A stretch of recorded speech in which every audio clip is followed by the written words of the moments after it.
வணக்கம் டாக்டர். வணக்கம். உங்கள் பேர்? சேகர், சென்றாயன்பாளையம். அப்பா பேர்?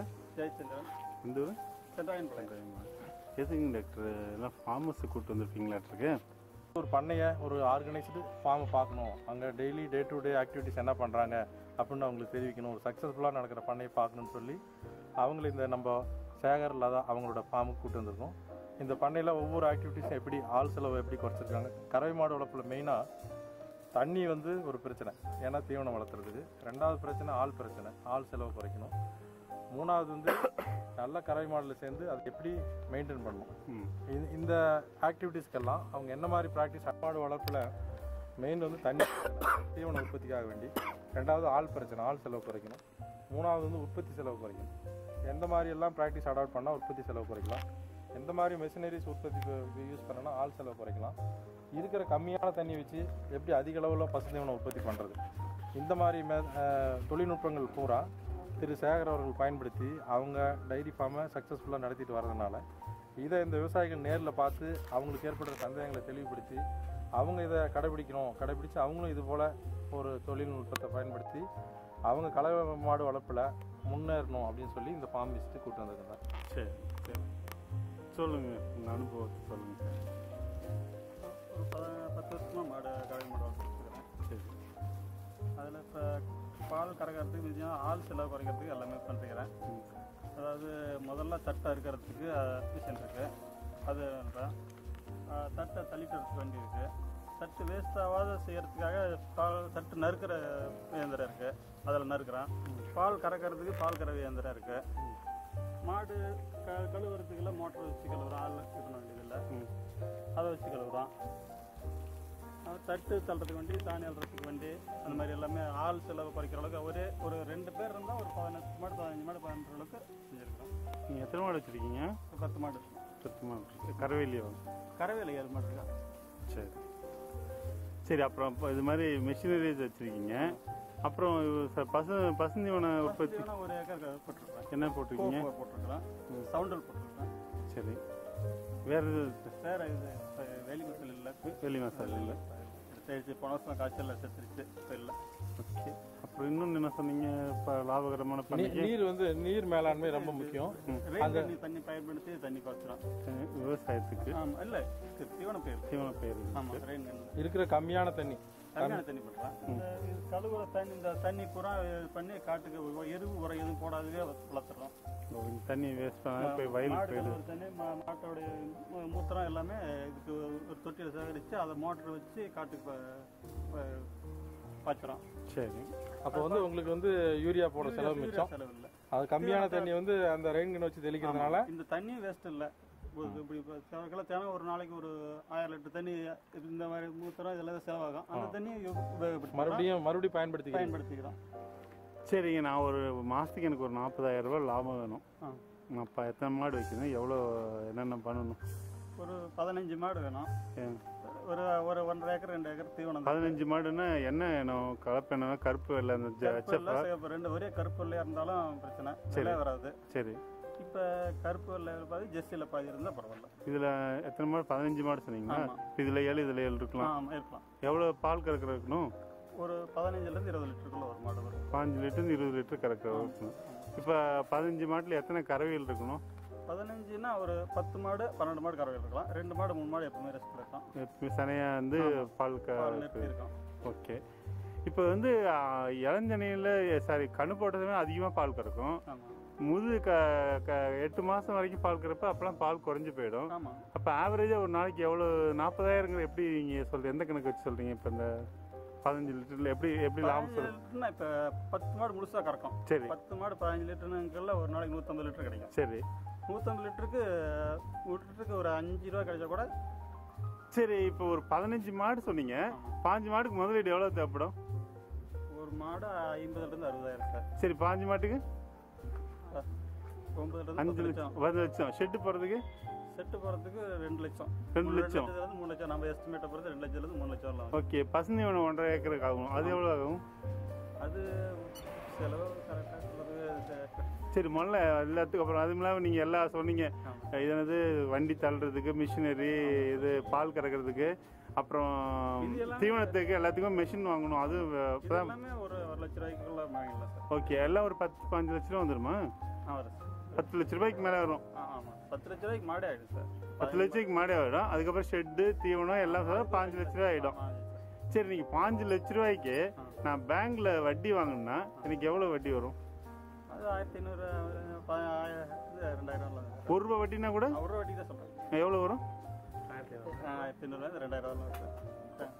1 ரூபா வட்டினா எவ்வளோ? 1 லட்ச ரூபாய்க்கு 1000 ரூபாய், 5000 ரூபாய். 5000. சரிங்க, இப்போ நீங்கள் சொல்கிற 5000 ரூபாய் வட்டி கட்டி அதுக்கப்புறம் எனக்கு செய்கிற கூலிக்கு என்ன வருமானம் வரும்? இது லாபமா அந்த தொழில்? லாபகரமாக செய்யணும். அதான் எப்படின்னு கேட்குறேங்க. இப்போ நான் கேட்குறேன், நான் இப்போ அந்த 15 லட்ச ரூபாய்க்கு ஆமாம் சார் லோன் வாங்கிட்டேன். நான் லோனை எப்படி கட்டுறது? நான் இதுக்கு வேற விதமாக பதில் சொன்னேன். 15 மாடு நீங்கள் இப்போ எடுத்தோன்னு வாங்கினீங்களா? இல்லை. எப்படி அந்த 15 மாடு உருவாக்குறீங்க? 15 மாடு நாம வாங்கினது 4 மாடு தான். 2 மாடு தான் இருந்து அதிலிருந்து கன்வெர்ட்டியே தயார் பண்ணி நம்ம அதிகமாக பண்ணோம். அதுதான் நம்ம மாடு இன்வெஸ்ட். நான் இதுக்கு போடாமல் இந்த 15 மாடு இருக்குதுன்னா எல்லாமே மாடு எனது சொந்த மாடு. 2 மாடு வாங்கி கன்வெர்ட்டி போட்டு அதில் டெவலப் பண்ணது. ஏங்க, எத்தனை வருஷத்துக்கு நாங்கள் மாடு வளர்த்துட்டு இருக்குது? இன்னைக்கு தான் லோன் வாங்கினோமா, அடுத்த 2 வருஷம் ஒரு கார் வாங்கினோமா, அப்படி போனோமா, வீடு கட்டணுமா, பங்களா வாங்கணுமா. நம்ம நீங்கள் 2 மாட்டை வாங்கி 10 வருஷத்துக்கு நம்ம மாடு வளர்த்து சொல்லுவீங்களாட்டு இருக்குது. இன்னைக்கு என்னைக்கு நான் இப்படி இருக்கேன்? அது வந்து தொழில் தெரியாம அகலக்கால் வச்சு சரிக்க விடக்கூடாது. ஸ்டடியா அஸ்திவாரம் போட்டு சிறுக கட்டி பெருக வாழ்னு ஒரு ஸ்டெப்பா தெரிஞ்சு வைக்கும்போது நிறுத்தி நிதானமா சறுக்காம போடும்போது ஸ்டடியா நிக்க முடியும்.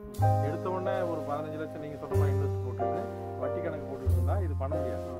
ஒரு மாடு 2 மாடு வளர்த்தினாரு, அதுல தொழில்நுட்பம் தெரிஞ்சுக்கிட்டாரு. அது கண்டுக்குட்டி வந்து எத்தனை வருஷத்துல இப்ப மாடாங்க?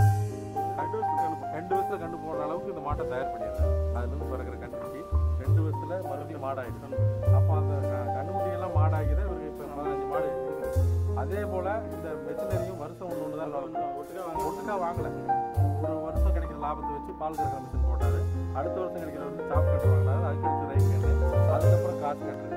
இந்த மாதிரி ஸ்லோவாக அவங்ககிட்ட வர கம்மியான லாபத்தை வச்சு கொஞ்சமாக டெவலப் பண்ணுறாரு. நீங்கள் வீடு கூட கட்டுறீங்க, 50 லட்சம் போட்டு இருக்கு. ஏன்னா இதில் குடியிருக்க தான் போகிறேன், இதில் எவ்வளோ வட்டி வரும் கணக்கு பார்த்தா உங்களால் முடிக்க முடியும். வீடு கட்ட முடியுமா? இல்லை அதில் குடியிருக்க தான் முடியுமா? இல்லை, எதுக்காகனா இப்போ நம்ம தொழில் ஆரம்பிச்சு அந்த தொழில் நம்பி தான் நம்ம குடும்பமே ரன் பண்ண போகிறோம். பிள்ளைங்களை படிக்க வைக்க போகிறோம். எல்லாத்துக்கும் நல்லது கெட்டது பண்ண போகிறோம். தொழில் தான். அந்த தொழில்நுட்பங்களை தெரிஞ்சுக்கிட்டு சிறுக முதலீடு செஞ்சு அதை கொஞ்சம் வர லாபத்தை வச்சு கொஞ்சம் கொஞ்சமாக டெவலப் பண்ணி போகிறது தான் ஒரு அஸ்திவாரம் பலமாக அமைச்சு சக்ஸஸ்ஃபுல்லாக கொண்டு வரது ஒரு நடைமுறையாக இருக்குங்களா? அப்படி தான் நீங்கள் கொண்டு போனீங்க. 2 மாடல் இருக்குது.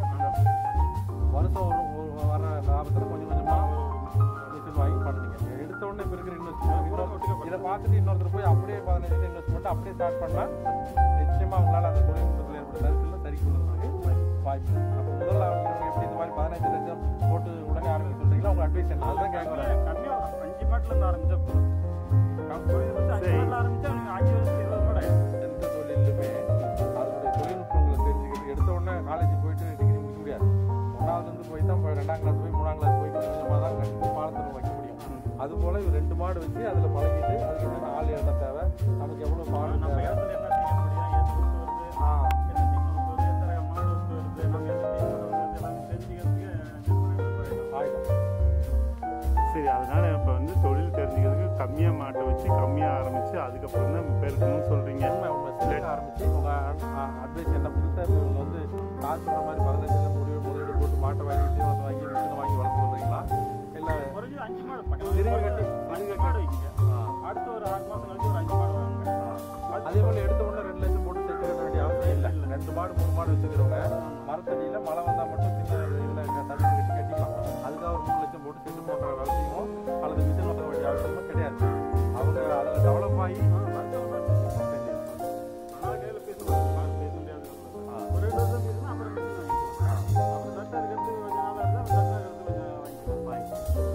பண்ணையை காமிங்க பார்க்கல. நீங்கள் என்னென்ன பண்ணியிருக்கீங்கன்னு சொன்னீங்களே அதெல்லாம் கொஞ்சம் காமிங்க.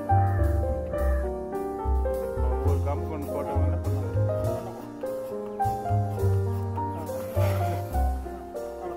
என்னதுங்க இங்கே ஒரு வண்டி நிற்கிது. மாட்டு சாணியெல்லாம் அள்ளி தூக்கிட்டு போகிறதுக்கு பதிலாக வண்டியிலே தூக்கி போய் கொண்டு போயிருந்தா. ஸோ அந்த எருவு இருக்குது அங்கே கொட்டுருவீங்களா?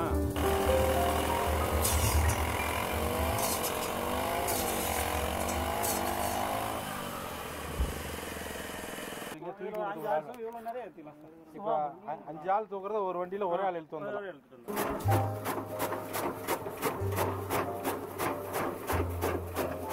இந்த கண்டுகள்லாம் உங்களுதுங்களா? எத்தனை பசங்க உண்டு?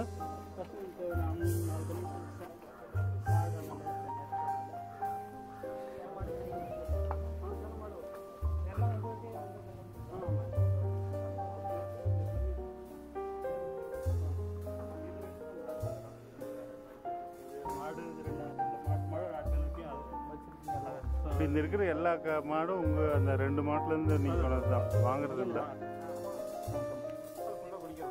நல்லா குடிக்கலாம். ஆமாம், குடிக்க விடுங்க. ஒரு மாதம் ஒரு டைம் பூச்சி ஒன்று முதல் டைம் 15 நாள்லேயே பூச்சி ஒன்று 15 நாள் வருதுங்க. மாதம் ஒரு டைம் பூச்சி ஒன்று வந்து கொம்பு சுற்றணும் 20 நாளில். இப்போ அந்த கேஸ் வேணாலும் 20 நாள் ஆச்சு. 20 நாளில் கொம்பு சுற்றணும். இப்போ இந்த படுத்துருக்கீங்களா, அங்கே இருக்கிற இளங்கனுட்டியாக இருக்குது. ஒரு கண்ணுட்டி எழுதி கொடுங்க பார்ப்போம். இது எத்தனை மாதத்துக்கு? இது இதனோட வயசு என்ன சொல்லுங்கள்? இதனோட வயசு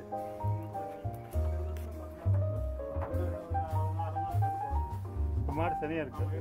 இன்னும் 2 மாதத்தில் கண்டு போட்டுமா? ஒரு 2 வயசு இது முடியல என்ன இல்லையா? 2 வயசு முடியல, ஆனால் சனையாக இருக்குது. இந்த 2 மாதத்துல கண்ணு போட்டு 8 மாதம்.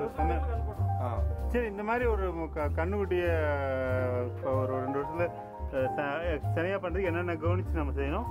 ஒரு 60 நாள் இருந்து தினம் தீவனம் பண்ணணும். தீவனம்னா ஸ்டார்டி தீவனம். சரி, ஸ்டார்டி தீவனம் தினம் 2 நாள் நேரம் அரைக்கணும். முதல்ல ஆரம்பிச்சு அப்புறம் நேரம் வச்சுட்டு அவ்வளோ. சரி, இந்த தீவனம் இதுதான் நம்ம கவனிக்க வேண்டியது. தீவனம் போட்டாலே பாதுகாப்பு. மாட்டு பால் கறக்க மாட்டேங்குது. கண்டுபிடிக்க தேவை. தினம் வரல ஆவலன்னா போடணும். கண்ணு போட்ட மாட்டை எப்படி பராமரிக்கிறது? பால் அதே இடத்துல நிற்கிற மாதிரி ஏதாவது தீவனம் கொடுக்குறது, ஏதாவது கவனிச்சு செய்யணும். கவனிச்சு வழக்கமாக தீவனமும் தவிட கொடுத்த போது கண்ணு போட்ட உடனே திடீர்னு கவனிக்கக்கூடாது. அதுதான் பிரச்சனை. நிறைய பேர் பண்ணுறது எது தீவனம் போட்ட மாற்றக்கூடாது. உடனே இந்த கூழ் வைக்கிறது, திடீர்னு மாவு ஏதாவது கரைச்சி வைப்பாங்க, அந்த மாதிரி இது பண்ணுறது. ரெகுலராக வைக்கிற தீவனத்தை வச்சாவே போதும். தீ வைக்கிறது தீவனத்தை வச்சா போதும். திடீர்னு கூழ் வைக்கக்கூடாது. சென மாட்டை என்ன மாதிரி எப்படி பராமரிக்கிறது? சென மாட்டுமே நேரம் 1 கிலோ தீவனம் போட்டுகிட்டே இருக்குது ரெகுலராகவே. பால் சரி, இந்த மாதிரி கண்ணுட்டி எல்லாமே கூட நேரம் 1 கிலோ தீவனம் போடணும். பால் நின்னாலும் இப்போ 8 மாதத்தில் பால் நின்னா கூட 7 மாதம் முடிஞ்சு கூட பால் நிறுத்தணும். நிறுத்தினாலுமே நேரம் 1 கிலோ தீவனம். பால் நிறுத்துவீங்க கம்பல்சரியாக 2 மாதம் நிறுத்துவீங்க. பால் நம்ம அடுத்த கடைசியில் அப்படியே கலந்து போகிறதுல மாடு படுத்துடும். தீவனம் முன்ன வச்சுட்டோம்னா தீவனம் வைக்காதான் நின்றுட்டு இருக்கும் மாடு. 1 மணி நேரம் தீவனம் வச்சு அதுக்கப்புறம் தீனி போட்டோம்னா பணிப்பால் வராதுக்கிறதுக்கு மாடு 2 மணி நேரம் படுக்காது. பால் கறந்துடனே நம்ம தீவனம் வச்சு முதல்ல தீவனம் வச்சு பால் பண்ணி 4ஆம் மாட்டு கொஞ்சம் மாடு படுத்துக்கிறோம். அந்த காம்பு இதாக துவாரம் அடைப்பதாக அதில் வந்து கிருமி ஏறும். தீனி போடாதுன்னு வச்சுக்க. ஆமாம், தீனி போடாதுன்னு வச்சுக்க. தீனி போடுறோம்னு அது மாட்டுக்கு வச்சு பசி இருக்கும், படுக்காது. நாம் எல்லா மாடு பேசிட்டு தீவனம் போடணும். தீவனம் சாடி தீவனம் அதுக்கப்புறம் வரப்பில்லை பச்சை புல்லு போட்டோம்னா அது 1 மணி நேரம் ஆகிடும். இப்போ புதுலாக 6 மணிக்கு ஆரம்பிச்சுன்னா 8 மணி நேரம்லாம் அது படுக்காது. கோமியம் மாற்று. ஆமாம் சார், கழுவுற தண்ணி கோமியம் எல்லாமே இங்கே வந்துடும்.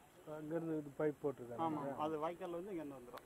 ஆமாம் சார், யூரியா எதுவுமே போடுறது கிடையாது. எருவும் போடுறதில்ல, யூரியாவும் போடுறதில்ல. உங்கள் பசங்க தீவனம் இருக்கிறது உங்களுது. ஆமாம், தண்ணி ஒரு 1/2 மணி நேரம் தண்ணி இருந்தால் கூட ஓடுறது. இப்போ இதில் 1 மணி நேரம் ஓடும். ஒரு 25% மெயின்டைன் பண்ணுறதுல இதில் 50% 2 பங்கு இடத்துக்கு பாய்க்கலாம். இந்த ரெயின் கன்று போட்டதுனால இப்போ வந்து உங்களால் 2 பங்கு ஏரியாவில் தீவனம் பயிர் பண்ண முடியும். எவ்வளோ டிஸ்டன்ஸ் நடுறாங்க? இது சூபாபுல் சார். சரி, சூபாபுல் புரதச்சத்துக்காக வேண்டி இதை வளர்த்துறாங்க. இது வந்து தண்ணி இல்லைனாலும் பார்த்தீங்கன்னா தண்ணி இல்லாத காலத்தில் தலை அதிகம் இருக்காது. தண்ணி உள்ள நேரத்தில் நல்லா அது போல் வளர்ந்து வரும். இது தண்ணி மேனேஜ்மெண்ட்டு, அதில் கலப்பாக இந்த புரதச்சத்து உள்ள தீவனமும் நார் சத்து உள்ள தீவனமும் 2 கலந்து போடுறது. அதில் எப்படி ஆள் செலவு எப்படி குறைக்கிறது, தண்ணி செலவு எப்படி சீக்கிரமாக பண்ணுறது, இது எல்லாம் இங்கே ஓரளவுக்கு பண்ண முடிஞ்சது பண்ணியிருக்கிறாரு. அந்த வகையில் இது அதனால தான் இந்த ஃபார்மை மேனேஜ் பண்ண முடியுது. யார் வந்து பசுந்தீவனத்துக்கு முக்கியத்துவம் கொடுத்து அதில் நல்லா இருக்காங்களோ அவங்க மாடு நல்லா இருக்கும். மாடில் 20 மாடு வச்சுருப்பாங்க, ஆனால் தீனி வாங்கி போட்டால் பண்ண முடியாது. அது பண்ண முடியாது. சரி. இப்போ ஒரு மாடு பண்ண லாபகரமாக இருக்கணும்னாக்க வருஷத்துக்கு ஒரு கன்று எடுக்கணுங்கிறது இது. இப்போ உங்ககிட்ட ஒரு வருஷத்துக்கு ஒரு கன்று கரெக்டாக இருக்கு. இப்போ கன்று போட்டு எவ்வளோ நாளில் சென ஊசி போடுவீங்க? கன்று போட்டு ஒரு 90 நாள்லேருந்து 100 நாளைக்குள்ள சென ஊசி போட்டுருவீங்க. சென ஊசி ஒரு சென ஊசியில் நின்றுக்குதுங்களா? நின்றுக்குது. இன்னைக்கு நிற்காத பிரச்சனை ஒரே ஊசியில் நின்றுக்குது. மடி நோவு அந்த மாதிரி ஏதாவது உண்டுங்களா? அது ஏதோ ஒரு டைம் வரும். மடி நோவுங்கிறது இந்த மழை காலத்தில் ஏதோ ஒரு டைமில் வரும். ஓகே. அதுதான் அதிகம். உங்கள் பண்ணையில் என்ன மாதிரி நோய்கள் அடிக்கடி நீங்கள் இப்போ வந்த வருஷம் இந்த ஒரு வருஷத்தில் மழை மட்டும் தான், வேறு எந்த நோயும் வரல. வேறு எந்த நோயும் வரல. வேறு எந்த மாதிரி நோய்கள் எதிர்பார்க்கலாம் டாக்டர்? சரியாக பசுந்தீவனம், அடர் தீவனம், இந்த உலர் தீவனம் கொடுக்குற பண்ணையில் வந்து நோயை எதிர்பார்க்க முடியாது சார். பராமரிப்பு நன்றாக உள்ள பண்ணையில் இவர் இப்போ இந்த பண்ணையாளர் இவர் ஓனர் சொன்ன மாதிரி ஒரு ஊசி சென ஊசி, ஒரு ஊசி அல்லது 2 ஊசியில் மாடு சென நிற்கிதுனாவே அது பராமரிப்பு நல்லா இருக்குன்னு அர்த்தம். அந்த பண்ணையில் நோய் நொடி நம்ம எதிர்பார்க்க முடியாது. சரி, வேற என்ன நோய் எதிர்பார்க்கலாம் அந்த மாதிரினாக்கா ஒரு பால் பண்ணையில்? பால் பண்ணை சாதாரணமாக வந்து தீவனத்தை ஒரே மாதிரி தீவனம், கட்டுத்துறையில் சுகாதாரமான பராமரிப்பு, சமச்சீர் உணவு இருந்துச்சுன்னா நம்ம டாக்டருக்கு அங்கே வேலையே இல்லை sir. Eat a apple keep the doctor அப்படிங்கிற மாதிரி பசுந்தீவனம் அதிகமாக போட்டாக்க வெட்டினரி டாக்டர் பண்ணைக்குள்ளே உள்ள விட வேண்டாமா? தேவை இருக்காது சார். நோய் நொடிகள் சரியான தீவனம், முறையான தீவனம், சீரான சமச்சீர் உணவு, பசுந்தீவனம், அடர் தீவனம், உலர் தீவனம், இது போல முறையான தீவனம் கொடுக்கும்போது அங்கே உடல் உறுப்புகள் ஒரு முறையாக இயங்குறதுனால, சுகாதாரத்தை கடைபிடிக்கிறதுனால அங்கே நோய்க்கு வேலை இல்லை சார். இப்போ வந்து பண்ணை லாபகரமாக இயக்கலாம். நிச்சயமாக நாம் இயக்கலாம். தீவனம் அளிக்கிறதுல அவங்க வந்து பயிற்சி பெற்றுட்டாங்கன்னா மீதி எல்லாமே கரெக்டாகிடும். தீவனம் எவ்வளோ போட்டிங்க? 1.5 கிலோ. தவிடு எவ்வளவு? 3 கிலோ. சாயங்காலம் காலையில் 3 கிலோ, சாயங்காலம் 3 கிலோ, 6 கிலோ, மதியானம் ஒரு 1.5 கிலோவா? 7.5 கிலோ வந்துடுது. 5 லிட்டருக்கு 7.5 கிலோ கரெக்டாக இருக்குது.